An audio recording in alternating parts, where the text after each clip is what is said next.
ओंकार स्मरण।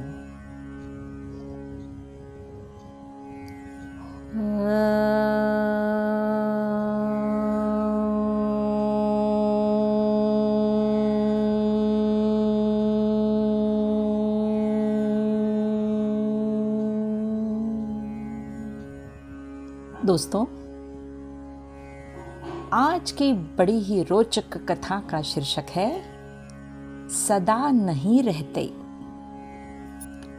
किसी नगर में एक सेठ रहता था। वह बड़ा ही उदार और परोपकारी था। उसके दरवाजे पर जो भी आता, उसकी वह दिल खोलकर मदद करता। एक दिन उसके यहाँ एक आदमी आया। उसके हाथ में एक पर्चा था जिसे वह बेचना चाहता था। उसके पर्चे पर लिखा था, सदा न रहे। इस पर्चे को कौन खरीदता? लेकिन सेठ ने उसे तत्काल ले लिया और अपनी पगड़ी के चौर में बांध लिया। नगर के कुछ लोग सेठ से ईर्ष्या करते थे। उन्होंने एक दिन राजा के पास जाकर उसकी शिकायत की और राजा ने सेठ को पकड़वाकर जेल में डलवा दिया। जेल में काफी दिन निकल गए। सेठ बहुत दुखी था। क्या करे, उसकी समझ में कुछ नहीं आता था।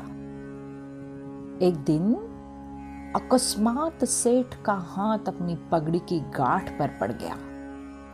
उसने गांठ को खोलकर पर्चा निकाला, पढ़ा। पढ़ते ही उसकी आंखें खुल गई। उसने मन ही मन कहा, अरे तो दुख किस बात का? जब सुख के दिन सदा न रहे तो दुख के दिन भी सदा नहीं रहेंगे। इस विचार के आते ही वह जोर से हंस पड़ा और देर तक हंसता रहा।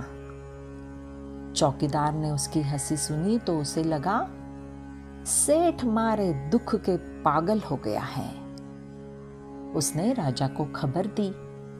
राजा आया, सेठ से पूछा, क्या बात है? सेठ ने सारी बात बता दी।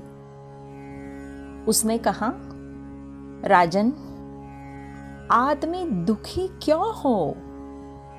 सुख दुख के दिन तो सदा बदलते रहते हैं। सुनकर राजा को बोध हो गया। उसने सेठ को जेल से निकलवाकर उसके घर भिजवा दिया और सेठ उसके बाद आनंद से रहने लगा। धन्यवाद दोस्तों।